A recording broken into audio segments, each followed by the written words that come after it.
ഉത്സവമാചരിക്കുന്ന പുരുഷാരത്തിന്റെ ധ്വനിയാ വീണ്ടെടുക്കപ്പെട്ട സംഘം പ്രഭുവിന് സ്തുതി മുഴക്കും. ജീവനുള്ള കാലത്തോളം വിശുദ്ധ കൈകളുയർത്തി സിംഹാസനത്തിൽ വസിക്കും കുഞ്ഞാടിനെ സ്തുതിക്കും ഞാൻ. ദൈവനാമത്തിൽ മഹത്വം ഉണ്ടാകട്ടെ. യേശുവിന്റെ പാദപ്പെടുത്തെങ്കിൽ നമുക്കിങ്ങനെ കടന്നു വരുവാൻ ഇങ്ങനെ ഒരു അവസരം ദൈവം ദാനമായി തന്നല്ലോ. കടന്നു വന്ന എല്ലാവരെയും കർത്താവ് യേശുവിന്റെ നാമത്തിൽ ആർദ്രമായി സ്വാഗതം ചെയ്യുന്നു. ദൈവത്തിന് മുമ്പിൽ അല്പസമയം നമുക്കായിരിക്കാം. മത്തായി സുവിശേഷം 5-ാം അധ്യായം 43 മുതൽ 48 വരെയുള്ള വാക്യങ്ങളാണ് നമ്മൾ ഇന്നലെ തുടങ്ങിയത്. We started from Matthew chapter 5 versus 43 to 48. Matthew chapter 5 versus 43. കൂട്ടുകാരനെ സ്നേഹിക്കുക എന്നും ശത്രുവിനെ പകയ്ക്ക എന്നും അരുളി ചെയ്തത് നിങ്ങൾ കേട്ടിട്ടുണ്ടല്ലോ. ഞാനോ നിങ്ങളോട് പറയുന്നത്, നിങ്ങളുടെ ശത്രുക്കളെ സ്നേഹിക്കുവിൻ, നിങ്ങളെ ഉപദ്രവിക്കുന്നവർക്ക് വേണ്ടി പ്രാർത്ഥിക്കുവിൻ. സ്വർഗസ്വനായ പിതാവിന് പുത്രന്മാരായി തീരേണ്ടതിന് തന്നെ അവൻ ദുഷ്ടന്മാരുടെ മേലും നല്ലവരുടെ മേലും തന്റെ സൂര്യനെ ഉദിപ്പിക്കുകയും നീതിമാന്മാരുടെ മേലും നീതികെട്ടവരുടെ മേലും മഴ പെയ്യുകയും ചെയ്യുന്നുവല്ലോ. നിങ്ങളെ സ്നേഹിക്കുന്നവരെ സ്നേഹിച്ചാൽ നിങ്ങൾക്ക് എന്ത് പ്രതിഫലം? ചുങ്കക്കാരും അങ്ങനെ തന്നെ ചെയ്യുന്നില്ലയോ? സഹോദരന്മാരെ മാത്രം വന്ദനം ചെയ്താൽ നിങ്ങൾ എന്ത് വിശേഷം ചെയ്യുന്നു? ജാതികളും അങ്ങനെ ചെയ്യുന്നില്ലയോ? ആകയാൽ നിങ്ങളുടെ സ്വർഗീയ പിതാവ് സൽഗുണപൂർണനായിരിക്കുന്നത് പോലെ നിങ്ങളും സൽഗുണപൂർണരാകുകയും. I'm just going to read it in English. You have heard that it was said, you shall love your neighbor and hate your enemy. But I say to you, love your enemies and pray for those who persecute you, so that you may be sons of your Father who is in heaven. For he causes his sun to rise on the evil and the good, and sends rain on the righteous and the unrighteous. For if you love those who love you, what reward do you have? Don't even the tax collectors do the same? If you greet only your brothers, what more are you doing than others? Do not even the Gentiles do the same? Therefore, you are to be perfect, as your heavenly Father is perfect. Amen. നമ്മൾ കഴിഞ്ഞ ദിവസം അതിന്റെ സ്നേഹത്തെ പറ്റി നമ്മൾ കണ്ടു. We saw that in Greek there are 4 synonyms for love. And we looked at the 4 synonyms. One, love between a parent and a child. The second one is love between a man and a woman. That is a love with passion, eros. And the third is the love between very close friends. And the fourth one is the love called agape. Unconditional, unstoppable. Loving with no strings attached. That is agape. That is the love which God has loved us. So we saw that 4 words for love. ഇന്നലെ 4 സ്നേഹത്തെ പറ്റി 4 വാക്കുകൾ നമ്മൾ കണ്ടു. ഗ്രീക്കിൽ അവർ 4 വാക്കുകൾ ഉപയോഗിച്ചു. അതിനെല്ലാം സ്നേഹമായിരുന്നു. പല ടൈപ്പുള്ള സ്നേഹമുണ്ട്. നമുക്കറിയാം, ഈ ലോകത്തിൽ പലരെയും നമ്മൾ സ്നേഹിക്കുന്നു. അപ്പന് മക്കളോടുള്ള സ്നേഹമുണ്ട്, അതിന് ഒരു വാക്കുണ്ട് ഗ്രീക്കിൽ. രണ്ടാമത്തെ സ്നേഹം സ്ത്രീ പുരുഷ സ്നേഹം, ഭാര്യയും ഭർത്താവും തമ്മിലുള്ള സ്നേഹം, അല്ലെങ്കിൽ സ്ത്രീയും പുരുഷനുമുള്ള സ്നേഹം, അതിന് രണ്ടാമത്തെ. മൂന്നാമത്തേത് ഏറ്റവും അടുത്ത സ്നേഹിതർ തമ്മിലുള്ള സ്നേഹം, ഫീലിയോ. 4ാമത്തെ സ്നേഹം അഗാപ്പെ. ആ സ്നേഹമാണ് കർത്താവ്. ആ സ്നേഹത്തിലാണ് നമ്മൾ ശത്രുക്കളെ സ്നേഹിക്കണമെന്നുള്ളത് കർത്താവിന്റെ പറയുന്നത്. അപ്പോൾ കർത്താവിന്റെ തൊട്ട് താഴെ പറയുന്നുണ്ട്, നിങ്ങൾ സ്നേഹിതരെ സ്നേഹിക്കുന്നു, അതെല്ലാവരും ചെയ്യുന്ന കാര്യം. പക്ഷെ നിങ്ങളിപ്പോഴാരാ? നിങ്ങളിപ്പോൾ ദൈവരാജ്യത്തിലാണ്. നിങ്ങളിപ്പോഴാരാ?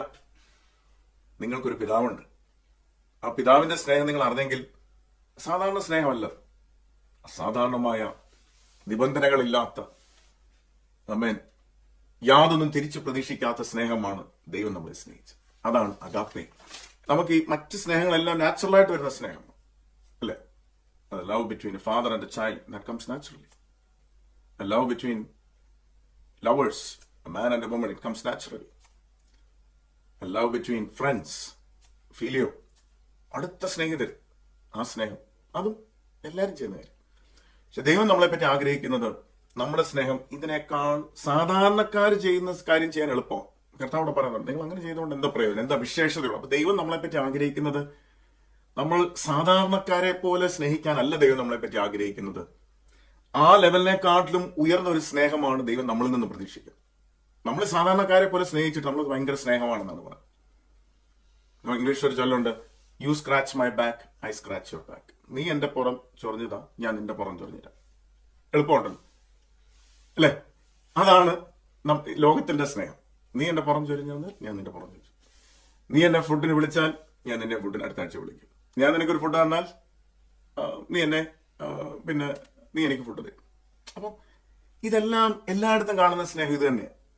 ദൈവത്തെ അറിയാത്തവരും ഇത് തന്നെ ചെയ്യും, എല്ലാവരും ചെയ്യുന്ന കാര്യം. പക്ഷെ കർത്താവ് പറയുന്നു, as you are in the kingdom of God, ദൈവരാജ്യത്തിലാണ് നിങ്ങൾ ആയിരിക്കുന്നത്.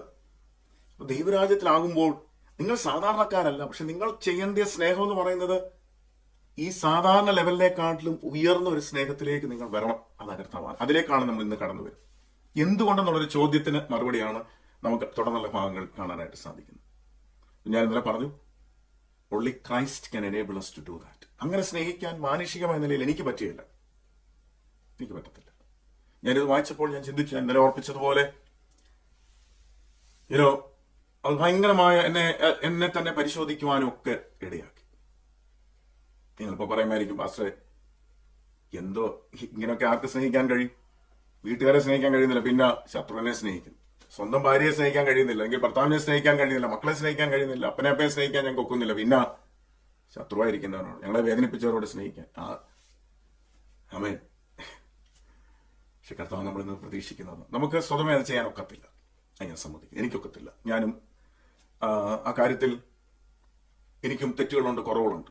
ഞാനും ദൈവസന്നിധിയിൽ ഇത് വായിക്കുമ്പോൾ എന്നെ തന്നെ ഒന്നുകൂടെ ഞാൻ ആളുടെ പോലെ ആയിട്ടില്ലല്ലോ കർത്താവേ എന്ന് എനിക്ക് കാണുവാൻ ഇടയായി തീർന്നത് നമ്മൾ ദൈവവചനം വായിക്കുമ്പോഴാണ്. ദൈവവചനമാകുന്ന കണ്ണാടിയിൽ നമ്മളെ പരിശോധിക്കുമ്പോഴാണ് നമുക്കത് മനസ്സിലാക്കാനായിട്ട് സാധിക്കുന്നത്. അപ്പോൾ കർത്താവ് നമ്മുടെ ഉള്ളിൽ വസിച്ചുകൊണ്ട് നമ്മുടെ ഉള്ളിലുള്ള കയ്പ് എല്ലാം മാറ്റിക്കളഞ്ഞ് കർത്താവ് നമ്മളിൽ വളരുമ്പോൾ, കർത്താവിന്റെ സ്നേഹം നമ്മളിൽ വളരുമ്പോൾ, ദൈവവചനം നമ്മളിൽ നിറയുമ്പോൾ, പരിശുദ്ധാത്മാവ് നമ്മളിൽ നിറയുമ്പോൾ, പരിശുദ്ധാത്മാവിന്റെ ഫലത്തിൽ ആദ്യം വന്നിരിക്കുന്ന സ്നേഹമാണ്. ആ ഒരു നിറവ് നമ്മളിൽ ഉണ്ടാകുമ്പോൾ നമ്മളിലുള്ള പകയും പിണക്കവും ഇതെല്ലാം നമ്മളിൽ നിന്ന് സ്വതവേ മാറിപ്പോകാനായിട്ട് ഇടയായിത്തീരും. ആമേൻ. അല്ലെങ്കിൽ എന്ത് മാനുഷികമായ നിലയിൽ ഇത് ചെയ്യാനൊക്കത്തില്ല. കർത്താവിന്റെ സന്നിധിയിൽ കർത്താവാണ് നമ്മളിലൂടെ ചെയ്യേണ്ടത് എന്ന് നമ്മൾ മനസ്സിലാക്കണം. എന്നിട്ട് നമ്മൾ കണ്ടു മറ്റുള്ളവർക്ക് വേണ്ടി പ്രാർത്ഥിക്കണം എന്നൊരു കാര്യം കൂടെ നമ്മൾ കണ്ടു.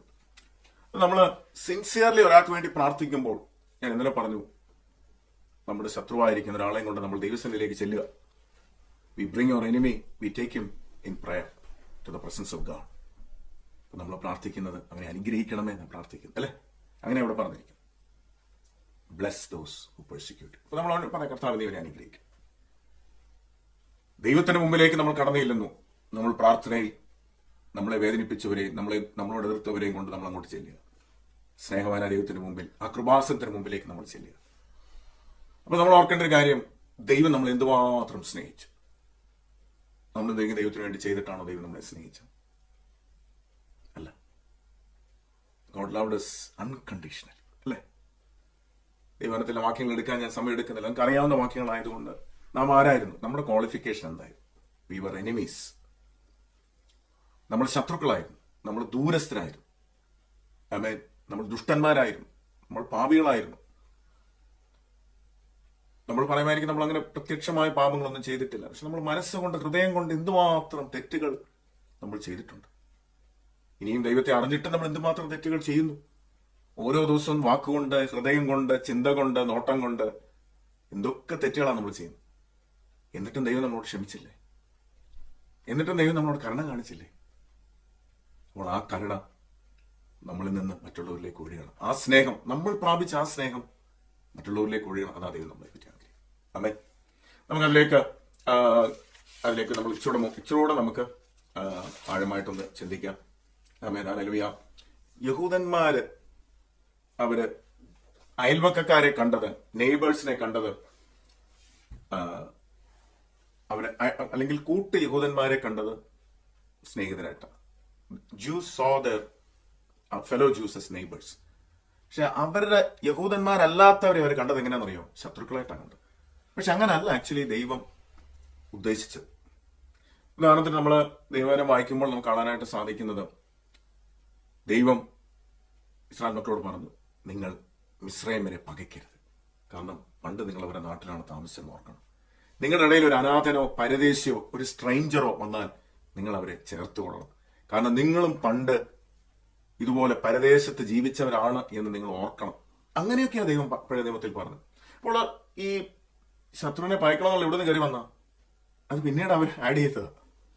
നമുക്ക് കർത്താവ് പറയുന്നത്, ഇത് നിങ്ങൾ കേട്ടിട്ടുണ്ടല്ലോ.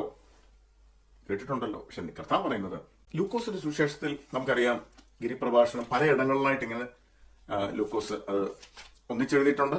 പക്ഷെ ബാക്കി ഭാഗങ്ങൾ പലയിടങ്ങളിലായിട്ട് ചിതറപ്പെട്ട് ലൂക്കോസിന്റെ സുവിശേഷം നമുക്ക് കാണാനായിട്ട് സാധിക്കുന്നുണ്ട്. ലൂക്കോസിന്റെ സുവിശേഷം 6-ാം അധ്യായം അതിന്റെ 27-ാമത്തെ വാക്യം. എന്നാൽ കേൾക്കുന്നവരായ നിങ്ങളോട് ഞാൻ പറയുന്നത്, നിങ്ങളുടെ ശത്രുക്കളെ സ്നേഹിക്കുവിൻ, നിങ്ങളെ പകയ്ക്കുന്നവർക്ക് ഗുണം ചെയ്യുവിൻ, നിങ്ങളെ ശപിക്കുന്നവരെ അനുഗ്രഹിക്കും, നിങ്ങളെ ദുഷിക്കുന്നവർക്ക് വേണ്ടി പ്രാർത്ഥിപ്പിൻ. നിന്നെ ഒരു ചെകിട തടിക്കുന്നവന് മറ്റേതും കാണിച്ചു കൊടുക്കുക, നിന്റെ പുതപ്പെടുത്ത് കളയുന്നവന് വസ്ത്രവും തടുക്കരുത്. നിന്നോട് ചോദിക്കുന്ന ഏവനും കൊടുക്കുക, നിനക്കുള്ളത് എടുത്തു കളയുന്നവരോട് മടക്കി ചോദിക്കരുത്. മനുഷ്യർ നിങ്ങൾക്ക് ചെയ്യണമെന്ന് നിങ്ങൾ എന്ത് ഇച്ഛിക്കുന്നത് പോലെ തന്നെ അവർക്കും ചെയ്യുക. നിങ്ങളെ സ്നേഹിക്കുന്നവരെ സ്നേഹിച്ചാൽ നിങ്ങൾക്ക് എന്ത് ഉപചാരം കിട്ടും? പാപികളും തന്നെ തങ്ങളെ സ്നേഹിക്കുന്നവരെ സ്നേഹിക്കുന്നുവല്ലോ. നിങ്ങൾക്ക് നന്മ ചെയ്യുന്നവർക്ക് നന്മ ചെയ്താൽ നിങ്ങൾക്ക് എന്ത് ഉപചാരം കിട്ടും? പാപികളും അങ്ങനെ തന്നെ ചെയ്യുന്നുവല്ലോ. മടക്കി വാങ്ങിക്കൊള്ളാമെന്ന് നിങ്ങൾ ആശിക്കുന്നവർക്ക് കടം കൊടുത്താൽ നിങ്ങൾക്ക് എന്ത് കിട്ടും? പാപികളും കുറയാതെ മടക്കി വാങ്ങേണ്ടതിന് പാപികൾക്ക് കടം കൊടുക്കുന്നുവല്ലോ. നിങ്ങളോ ശത്രുക്കളെ സ്നേഹിക്കുവിൻ, അവർക്ക് നന്മ ചെയ്യുവിൻ, ഒന്നും പകരം ഇച്ഛിക്കാതെ കടം കൊടുക്കുവിൻ. എന്നാൽ നിങ്ങളുടെ പ്രതിഫലം വളരെയാകും, നിങ്ങൾ അത്യുന്നതന്റെ മക്കളാകും. അവൻ നന്ദി കെട്ടവരോടും ദുഷ്ടന്മാരോടും ദയാലുവല്ലോ. അങ്ങനെ നിങ്ങളുടെ പിതാവ് മനസ്സലിവുള്ളവനാകുന്നത് പോലെ നിങ്ങളും മനസ്സലിവുള്ളവർ ആകുകയും. B merciful just as your father is merciful. അങ്ങനെയാണ് നമുക്ക് അവിടെ കാണാനായിട്ട് സാധിക്കുന്നത്. ആമേൻ, ഹല്ലേലൂയ. കർത്താവ് പറയുന്നത് സ്നേഹിക്കുക, അവരെ അനുഗ്രഹിക്കുക. അവൻ അനുഗ്രഹിക്കുന്ന വാക്കുകളിലൂടെ അവർക്ക് വേണ്ടി പ്രാർത്ഥിക്കുക, അവർക്ക് വേണ്ടി നന്മ ചെയ്യുക. അനുഗ്രഹിച്ചാലും പ്രാർത്ഥിച്ചാലും മാത്രം പോരാ, you have to do that in action, love in action. നമുക്കറിയാം ഒത്തിരി ക്രിസ്തീയ ഭക്തന്മാർ, മിഷണറിമാർ ലോകത്തിന്റെ വിവിധ ഭാഗങ്ങളിൽ പോയി ശത്രുക്കളായി അവരെ ട്രീറ്റ് ചെയ്ത ആൾക്കാരുടെ ഇടയിൽ അവരുടെ ജീവൻ പോലും പണയം വെച്ചിട്ടുണ്ട്. നിങ്ങൾക്ക് അറിയാമായിരിക്കും, ഗ്രഹാം സ്റ്റെയിൻസ്, ഓസ്ട്രേലിയൻ മിഷണറി, ഒറീസയിലെ ബാരിപ്പാട എന്ന് പറഞ്ഞ സ്ഥലത്ത് 40 വർഷത്തിലധികം, എന്റെ ഓർമ്മ ശരിയാണെങ്കിൽ 39 or 40 ആണെന്ന് തോന്നുന്നു, ഞാൻ കറക്റ്റായിട്ട് ആ സംഖ്യ ഓർക്കുന്നില്ല, പുള്ളിയും ഭാര്യയും 3 മക്കളും, ഗ്രഹാം സ്റ്റെയിൻസ്, ഗ്ലാഡിസ് സ്റ്റെയിൻസ്,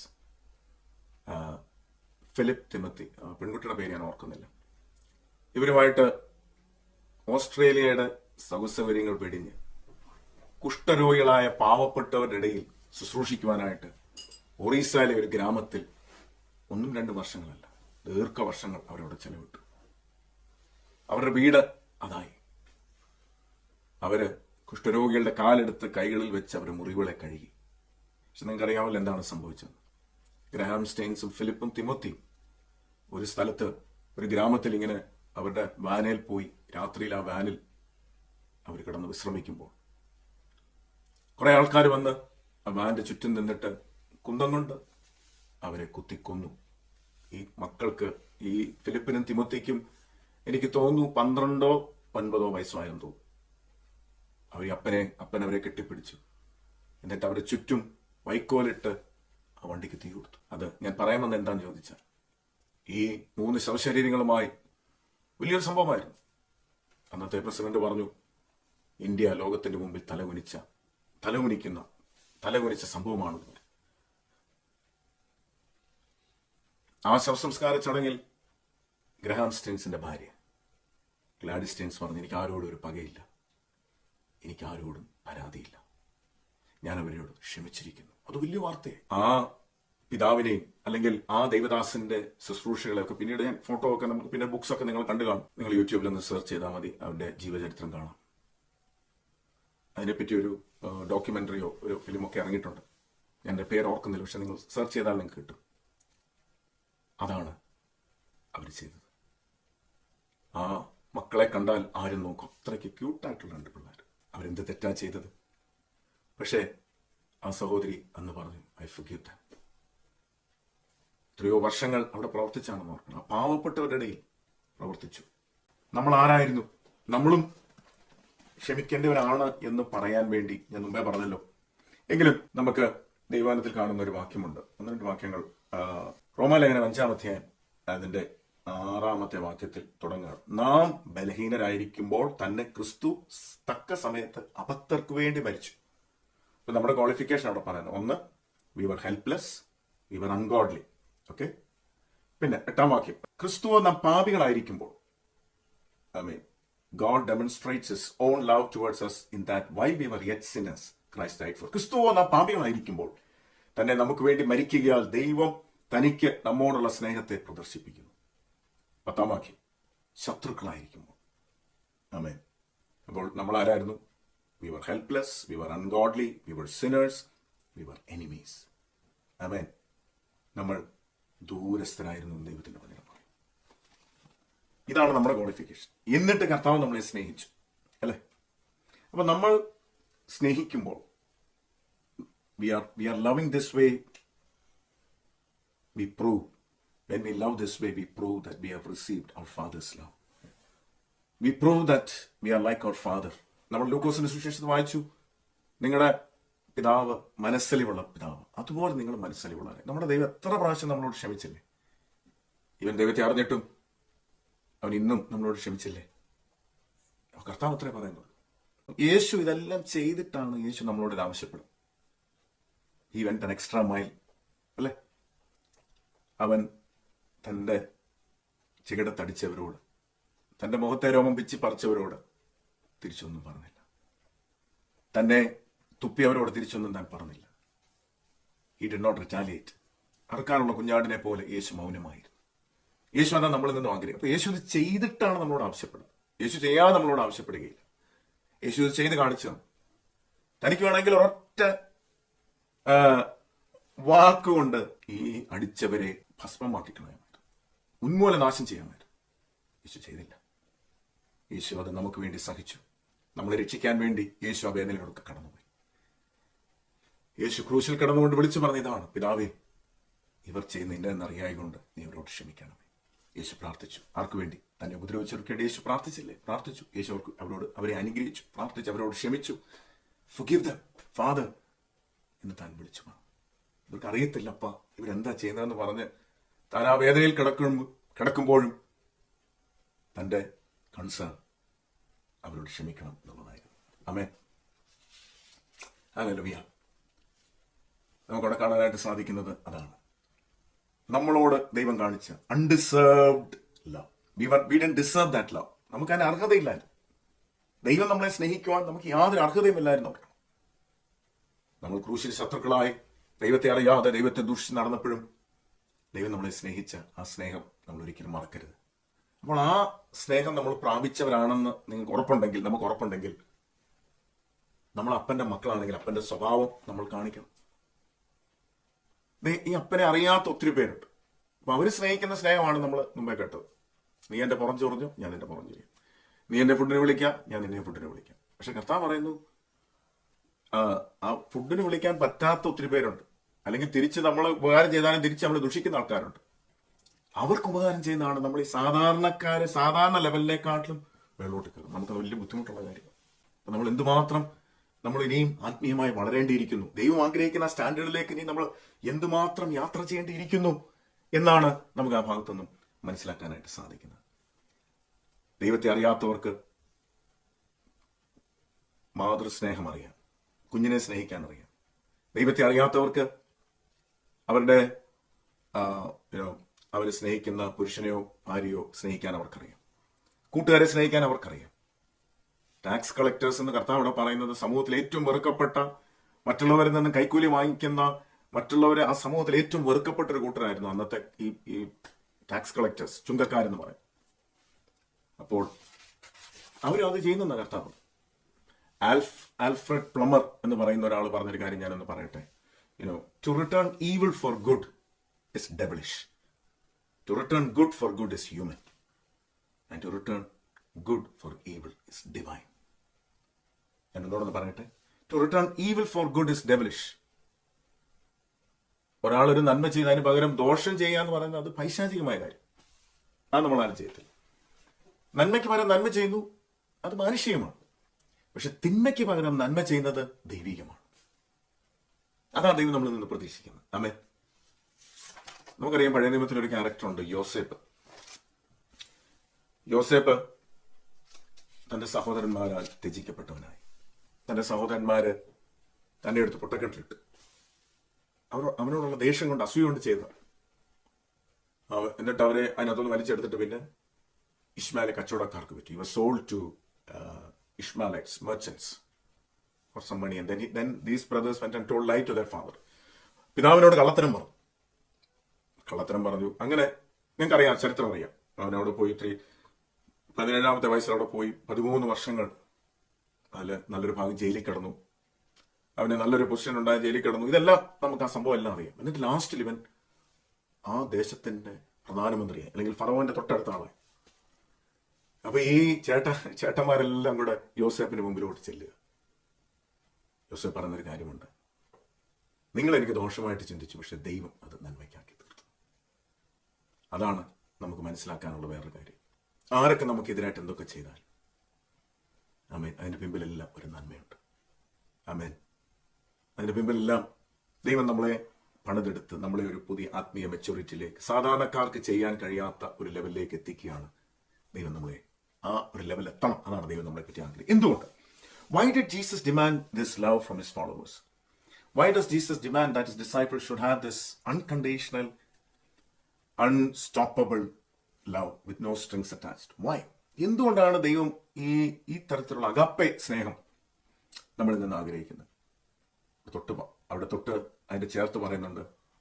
എന്താണ് അവിടെ പറയുന്നത്? What is the first reason? ഒന്നാമത്തെ റീസൺ അവിടെ പറയുന്നത്, ഞാനൊന്ന് വായിച്ചോട്ടെ. 45-ാമത്തെ വാക്യം, സ്വർഗസ്ഥനായ നിങ്ങളുടെ പിതാവിന് പുത്രന്മാരായി തീരേണ്ടതിന് തന്നെ. Jesus pointed to the action of God in this world, the action of unconquerable, unstoppable, unconditional love. God makes his son to rise. എന്നിട്ട് താനെ കർത്താവ് പറയാണ്, God makes his son to rise on the just and the unjust. God gives rain to the just and the unjust, to the righteous and the wicked. നല്ലവരുടെ സ്ഥലത്തിന് മാത്രം മഴയും ദുഷ്ടന്മാരുടെ സ്ഥലത്തിന് മഴയില്ലാതിരിക്കുകയും ചെയ്യുന്ന അങ്ങനെ ഒരു ദൈവമല്ല നമ്മുടെ ദൈവം. God's love and mercy extends to both righteous and the unrighteous. നല്ലവർക്കും നീതി കെട്ടവരുടെ മേലും അവരുടെ മേലും നീളുന്ന ഒരു സ്നേഹമാണ് ദൈവത്തിന്റെ സ്നേഹം, അല്ലേ? ദൈവം പറയുന്നു, ദുഷ്ടന്റെ മരണത്തിൽ അവന് പ്രസാദമില്ല. എല്ലാവരും മാനസാന്തരപ്പെടണമെന്ന് ദൈവം ആഗ്രഹിക്കുന്നു. എല്ലാവരും കർത്താവിനെ അറിഞ്ഞ് നിത്യതയിൽ കാണണമെന്ന് ദൈവം ആഗ്രഹിക്കുന്നു. 145-ാം സങ്കീർത്തനത്തിൽ ഒരു വാക്യമുണ്ട്, ആമേൻ, എല്ലാവരും നിന്നെ നോക്കി കാത്തിരിക്കുന്നു. 145:15 ആണ് തോന്നുന്നു. Psalm 145:15. ഞാനൊന്ന് വായിച്ചോട്ടെ. 145:15. വീഴുന്നവരെയൊക്കെയും യഹോവ താങ്ങുന്നു, കുനിഞ്ഞിരിക്കുന്നവരെയൊക്കെയും അവൻ നിവർത്തുന്നു. എല്ലാവരുടെയും കണ്ണ് നിന്നെ നോക്കി കാത്തിരിക്കുന്നു. നീ തത്സമയത്ത് അവർക്ക് ഭക്ഷണം കൊടുക്കുന്നു. നീ തൃക്കൈ തുറന്ന് ജീവനുള്ളതൊക്കെയും പ്രസാദം കൊണ്ട് തൃപ്തി വരുത്തുന്നു. The eyes of all look to you and you give them their food in due time. കരയുന്ന കാക്ക കുഞ്ഞുങ്ങൾക്കും അതതിന്റെ ആഹാരം സമയത്ത് എത്തിച്ചു കൊടുക്കുന്ന ഒരു ദൈവമാണ് നമ്മുടെ ദൈവം. ആമേൻ. ഹല്ലേലൂയ. അപ്പോൾ കർത്താവ് പറയുന്നത് എന്തുകൊണ്ടാണ് കർത്താവ് ഇത് ആവശ്യപ്പെടുന്നത്? നമ്മളിങ്ങനെ ചെയ്യണം. Because to be his sons, അവന്റെ പുത്രന്മാരായി നാം തീരണം. അതിനുവേണ്ടി ലൈക്ക് ഫാദർ ലൈക്ക് സൺ എന്ന് കേട്ടിട്ടില്ലേ? നിങ്ങളെ മക്കളെ കാണുമ്പോൾ അപ്പനെ പോലെ തന്നെ ഇരിക്കുന്നു, അല്ലേ? നിങ്ങളുടെ മക്കൾ നിങ്ങളെ കാണുമ്പോൾ പറയും, രണ്ടുപേരെയും കണ്ട, അമ്മയും മക്കളെയും കണ്ട ചേട്ടത്തി അനിയത്തിമാരെ പോലെ ഇരിക്കുന്നു എന്ന് പറയും, അല്ലേ? എന്തുകൊണ്ടാ? ആ കുടുംബത്തിൽ ജനിച്ച, അല്ലെങ്കിൽ അപ്പനും അമ്മയും മോഹച്ചായ വരണം മക്കൾക്ക്, അല്ലേ? അല്ലെങ്കിൽ അപ്പന്റെ അമ്മയുടെ നീളം, അല്ലെങ്കിൽ അവനെക്കാളും നീളം, അതൊക്കെ പറയുമ്പോൾ ഭയങ്കര ഒരു അഭിമാനമാണ് അപ്പനമ്മമാർക്ക്. അപ്പോൾ ഇവിടെ കർത്താവ് പറയുന്നത്, നിങ്ങൾ ഇങ്ങനെ ചെയ്യുമ്പോൾ നിങ്ങൾ ആരെ പോലാകുന്നു? നിങ്ങൾ ദൈവപുത്രന്മാരായി തീരും. ദൈവപുത്രന്മാരെന്ന് പറഞ്ഞാൽ ഇപ്പൊ സൺ ഓഫ് പീസ്, സമാധാനത്തിന്റെ പുത്രൻ എന്ന് പറഞ്ഞാൽ സമാധാനകാംക്ഷി, അല്ലെങ്കിൽ സമാധാനം ഉണ്ടാക്കുന്നവർ, സമാധാനത്തിന്റെ പുത്രന്മാർ, അല്ലേ? പ്രബോധന പുത്രൻ, ആശ്വാസത്തിന്റെ പുത്രൻ എന്ന് പറയുന്നുണ്ട്. അവൻ എന്തോ ചെയ്യുന്നത്? അവനെ ആശ്വസിപ്പിക്കുന്നവന്. അതുപോലെ ദൈവപുത്രന്മാരെന്ന് പറയുമ്പോൾ എന്താണ്? ദൈവത്തെ പോലെ ആകുന്നവരാണ് എന്നാണ് ആ വാക്കിൽ നമുക്ക് മനസ്സിലാക്കാനായിട്ട് സാധിക്കും. When we display God's unconditional, unstoppable, unconquerable love and mercy, we are reflecting God to this world which is devoid of true love.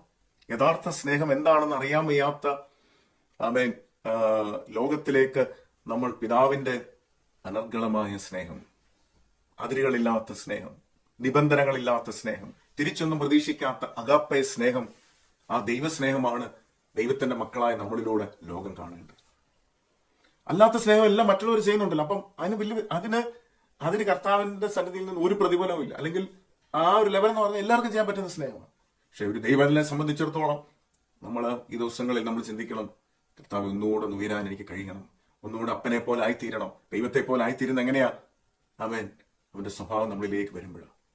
അതുകൊണ്ട് നമ്മൾ പ്രാർത്ഥിക്കണം. 48 വാക്യം അതിന്റെ കീ വേഴ്സാണ്. നമുക്ക് അതിന്റെ 48 വാക്യം, ആകയാൽ നിങ്ങളുടെ സ്വർഗീയ പിതാവ് സൽഗുണപൂർണൻ ആയിരിക്കുന്നത് പോലെ നിങ്ങളും സൽഗുണപൂർണരാകുവിൻ. Therefore, be ye perfect. You are to be perfect as your heavenly Father is perfect. It seems like to be a commandment. It's one of the most difficult sentences in the New Testament. That's what I think. എങ്ങനെയാണ് ദൈവത്തെ പോലെ perfect ആകാൻ നമുക്ക് പറ്റുമോ? ദൈവത്തെ പോലെ ആകാൻ എങ്ങനെയാണ് നമുക്ക് കഴിയുന്ന? ഒരു മനുഷ്യനല്ല നമ്മൾ ജഡത്തിൽ ജീവിക്കുന്നവരല്ലേ, നമുക്ക് എങ്ങനെ അങ്ങനെ ആകാൻ പറ്റും? നമ്മളെല്ലാവരും ചോദിക്കുന്ന ചോദ്യമാണ് അല്ലേ? പക്ഷെ നമുക്ക് ദൈവത്തെ തന്നെ നോക്കാം, എന്താണ് ദൈവം ആഗ്രഹിക്കുന്നത്. നമുക്ക് ചില വാക്യങ്ങൾ പെട്ടെന്നൊന്ന് വായിക്കുമ്പോൾ നമുക്ക് മനസ്സിലാക്കാനായിട്ട് സാധിക്കും. ആമേൻ, ഹല്ലേലൂയ. നമുക്ക് മാനുഷികമായ നിലയിൽ ഒരിക്കലും അങ്ങനെ നമ്മൾ മനസ്സിലേക്ക് പെട്ടെന്ന് വരുന്നൊരു കാര്യമുണ്ട്.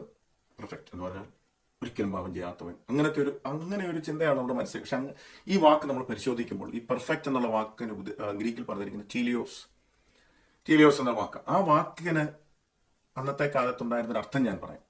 അപ്പോൾ അന്നത്തെ കാലത്ത് യാഗമുണ്ടായിരുന്നു. യാഗത്തിനൊരു മൃഗത്തെ കൊണ്ടുവരുമ്പോൾ ആ മൃഗം എന്തോ ആയിരിക്കണം? ഊനമില്ലാത്തതായിരിക്കണം. എന്ന് വെച്ചാൽ അതിന് കുഴപ്പമില്ലാത്തൊരു യാഗമൃഗമായിരിക്കണം. It should be without any blemish, sacrificial animal which is fit for sacrifice. ആ ഒരു അർത്ഥത്തിൽ ഈ ടീലിയോസ് എന്ന വാക്ക് ഉപയോഗിച്ചിട്ടുണ്ട്.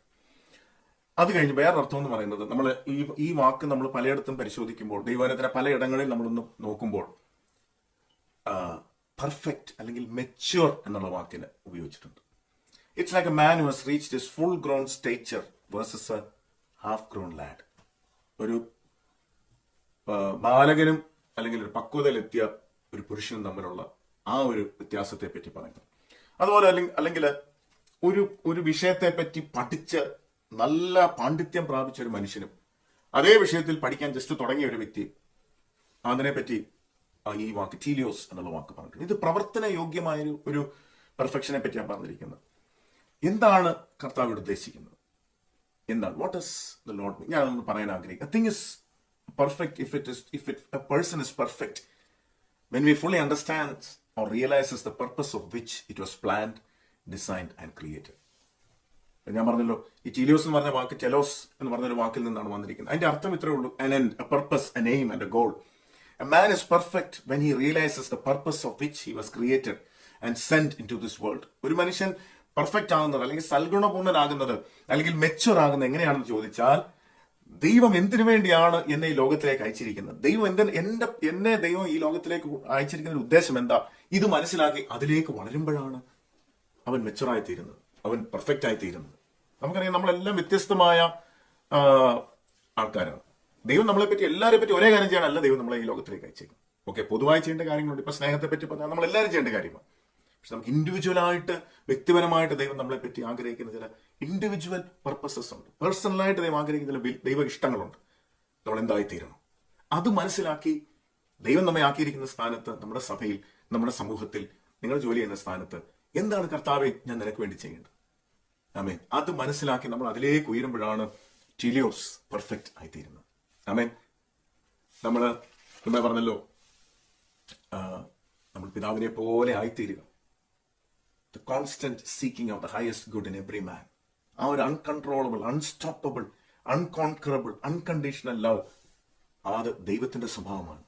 ആ സ്വഭാവം നമ്മൾ മറ്റുള്ളവരിലേക്ക് പകരുവാൻ ഇടയായിത്തീരണം.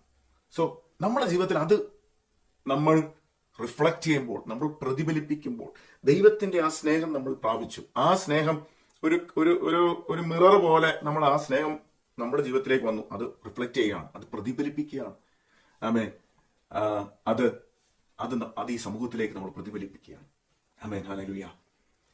ആ ഒരു അവസ്ഥയാണ് നമ്മൾ നമ്മുടെ ജീവിതത്തിലൂടെ ദൈവം നമ്മളെ പറ്റി ആഗ്രഹിക്കുന്നത്.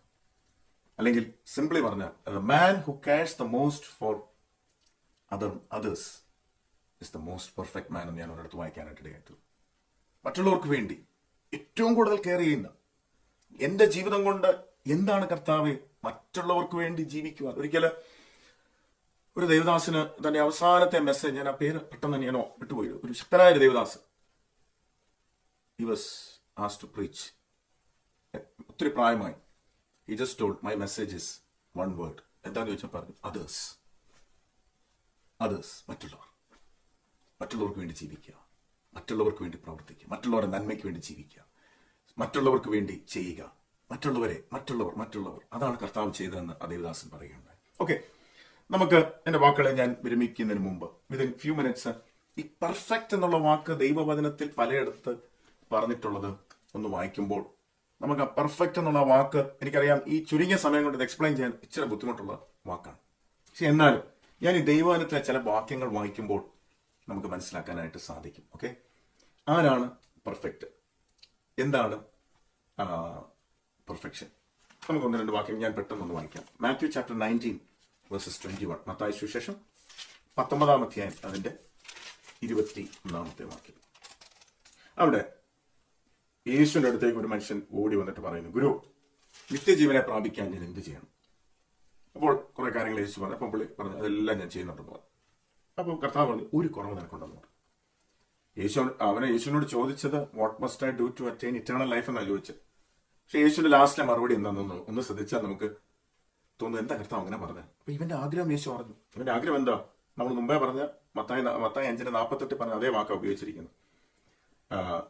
അതിന്റെ 21. യേശു അവനോട്, സൽഗുണപൂർണ്ണനാകുവാൻ ഇച്ഛിക്കുന്നുവെങ്കിൽ നീ ചെന്ന് നിനക്കുള്ളതൊക്കെയും വിറ്റ് ദരിദ്രർക്ക് കൊടുക്കുക, എന്നാൽ സ്വർഗത്തിൽ നിനക്ക് നിക്ഷേപം ഉണ്ടാകും, പിന്നെ വന്ന് എന്നെ അനുഗമിക്കുക. എന്റെ ഇംഗ്ലീഷിൽ പറയുന്നു, Jesus said to him, if you wish to be complete, if you wish to be perfect, if you wish to be mature, go and sell your possessions and give to the poor, and you will have treasure in heaven.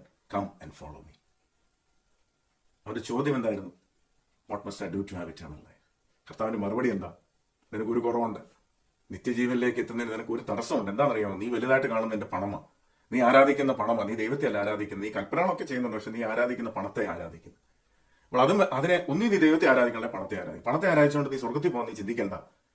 നിന്റെ ആ സ്വർഗരാജ്യ പ്രവേശനം തടസ്സമായി നിൽക്കുന്നത്, അല്ലെങ്കിൽ നീ perfect ആകുവാൻ, നീ സൽഗുണപൂർണ്ണനാകുവാൻ ഇച്ഛിക്കുന്ന നിനക്കൊരു ആഗ്രഹമുണ്ട്. അത് ഞാൻ മനസ്സിലാക്കുന്നു. പക്ഷെ അതിന് തടസ്സമായി നിൽക്കുന്ന ഈ ഒരു സാധനമുണ്ട്. ഇത് നീ വിറ്റ് എല്ലാം ദരിദ്രർക്ക് കൊടുത്താൽ നിനക്ക് സ്വർഗത്തിൽ you can invest in heaven, you will have treasure in heaven, you will have reward in heaven. എന്നിട്ട് നീ എന്നെ അനുഗമിച്ചു. അപ്പോൾ പെർഫെക്ഷൻ മനസ്സിലായില്ല എന്താണെന്ന് കർത്താവ് അവിടെ പറയുന്ന വാക്കുകൾ മനസ്സിലായില്ല. നമുക്കറിയാം റോമാലേഖനം 12 ദൈവത്തിന്റെ ഹിതം എന്ന് പറയുന്നത് പെർഫെക്റ്റ് വില്ലാണെന്ന് പറയും അല്ലേ? അതിലെ നിങ്ങൾക്ക് അറിയാവുന്ന വാക്യമായിട്ട് ഞാൻ എടുക്കുന്നില്ല. Perfect will of God. 1 കൊരിന്ത്യർ 14:20. 1 Corinthians chapter 14 verses 20. 1 Corinthians chapter 14 verses 20. സഹോദരന്മാരെ, ബുദ്ധിയിൽ കുഞ്ഞുങ്ങളാകരുത്, തിന്മയ്ക്ക് ശിശുക്കളായിരിക്കുവിൻ, ബുദ്ധിയിലോ മുതിർന്നവരാകുവിൻ. Brethren, do not be children in your thinking, yet in evil be infants, but in your thinking be mature, be complete. അപ്പോൾ ആ പുരുഷത്വം അല്ലെങ്കിൽ മെച്ചറിറ്റിയിലേക്ക് വരുന്ന ഒരു വാക്കാണ് നമുക്കവിടെ കാണാനായിട്ട് സാധിക്കുന്നത്. ആമേൻ. എബ്രായലേഖനം 5:14. Hebrews chapter 5 verses 14. കട്ടിയായുള്ള ആഹാരം നന്മ തിന്മകളെ തിരിച്ചറിയുവാൻ തഴക്കത്താൽ അഭ്യസിച്ച ഇന്ദ്രിയങ്ങളുള്ളവരായി പ്രായം തികഞ്ഞവർക്കേ പറ്റുകയുള്ളൂ. അപ്പോൾ ദൈവത്തെ പറ്റിയാണ് പറയുന്നത്. കട്ടിയായുള്ള ആഹാരം, solid food, is for the mature, is for the perfect, who because of practice have the senses trained to discern what is good and what is evil. അപ്പോൾ എങ്ങനെയാണ് മെച്ചുർ ആകുന്നത്? James chapter 1 verses 4. എന്നാൽ നിങ്ങൾ ഒന്നിലും കുറവില്ലാതെ തികഞ്ഞവരും സമ്പൂർണ്ണരുമാകേണ്ടതിന് സ്ഥിരതയ്ക്ക് തികഞ്ഞ പ്രവൃത്തി ഉണ്ടാകട്ടെ. Let endurance have its perfect result, so that you may be perfect and complete, lacking in nothing. അവിടെ മുകളിൽ പറഞ്ഞിരിക്കുന്നത് കഷ്ടതയിലൂടെ, നിങ്ങളുടെ വിശ്വാസത്തിന്റെ പരിശോധന സ്ഥിരതയുള്ളൂ. അപ്പൊ കഷ്ടതയിലൂടെ കടന്നു വരുമ്പോൾ, കഷ്ടതയിലൂടെ നമ്മൾ യാത്ര ചെയ്യുമ്പോൾ അതിനകത്തൊരു സഹിഷ്ണുത നമ്മളിൽ ഉളവാകുന്നു. അതിനകത്തൊരു തികവിലേക്ക് ദൈവം നമ്മളെ കൊണ്ടുപോകും അല്ലെ? അതാണ് അവിടെ let endurance have its perfect result, so that you may be perfect and complete, lacking in nothing. നമുക്ക് എന്താണ് അതുകൊണ്ട് ചെയ്യാൻ പറ്റുന്നത്? സോ നിങ്ങൾ ഈ വാക്യങ്ങളെല്ലാം നമ്മൾ വായിക്കുമ്പോൾ നമുക്ക് മനസ്സിലാക്കാനായിട്ട് സാധിക്കും. How can we be mature? ആ വാക്കാണ് ഇവിടെ ഉദ്ദേശിക്കുന്നത്. How can we be mature? How can we when we understand the purpose of God in our life, അല്ലെ? When we display the characteristics of God in our life, how can we do that? We can do it by removing the things in our life which is hindering us from following Christ. നമ്മുടെ ജീവിതത്തിൽ നിത്യതയിൽ എത്തുന്നതിന് തടസ്സമായി നിൽക്കുന്നത് ദൈവത്തെക്കാൾ അധികമായി നമ്മൾ സ്നേഹിക്കുന്ന പല കാര്യങ്ങളും നമ്മുടെ ജീവിതത്തിൽ കാണും. അതിനെ നമ്മൾ മാറ്റിക്കളയുക. രണ്ട്, നമ്മൾ കണ്ടത് ദൈവത്തിന്റെ ഹിതത്തിനനുസരിച്ച് ജീവിക്കുക. ദൈവത്തിന്റെ ഹിതം എന്ന് പറയുന്നത് പെർഫെക്റ്റ് വില്ലാണ്. റോമാലേഖനം 12:2 നമ്മളത് കാണുന്നത്. When we walk according to the will of God, that will leads us in his perfection. Amen. Hallelujah. പിന്നെ നമ്മൾ കണ്ടത് കട്ടിയായുള്ള ആഹാരം കഴിക്കുക. ദൈവവചനം നമ്മൾ കണ്ടെത്തി ഭക്ഷിക്കുക. കഷ്ടതയിലൂടെ നമ്മൾ യാത്ര ചെയ്യുമ്പോൾ ആ കഷ്ടത നമ്മളെ മെച്ചൂറാക്കുന്നു. ഇതിനെല്ലാം നമ്മളെ സഹായിക്കുന്ന ഒരു കാര്യങ്ങളുണ്ട്. അതോടെ പറഞ്ഞിട്ട് ഞാൻ എൻ്റെ വാക്കുകളെ ഇവിടെ നിർത്താം. Colossians chapter 4:12. നിങ്ങളിൽ ഒരുത്തനായി ക്രിസ്തുവേശുവിന്റെ ദാസനായ എപ്പഫ്രാസ് നിങ്ങളെ വന്ദനം ചെയ്യുന്നു. നിങ്ങൾ തികഞ്ഞവരും ദൈവഹിതം സംബന്ധിച്ച് ഒക്കെയും പൂർണ്ണ നിശ്ചയമുള്ളവരായി നിൽക്കേണ്ടതിന് അവൻ പ്രാർത്ഥനയിൽ നിങ്ങൾക്ക് വേണ്ടി എപ്പോഴും പോരാടും.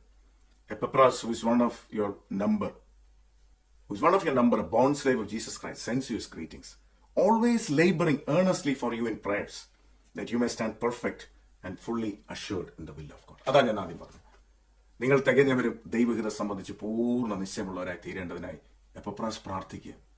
നിനക്കൊരു ജോലി കിട്ടണം, നിനക്ക് പുതിയ വീട് വാങ്ങിക്കണം, പുതിയ കാർ വാങ്ങിക്കണം, ഇതിനെപ്പറ്റി അല്ല കൊലോസ്യ സഭയിലെ പാസ്റ്ററായിരുന്ന എപ്പഫ്രാസ് പ്രാർത്ഥിക്കുന്നത്.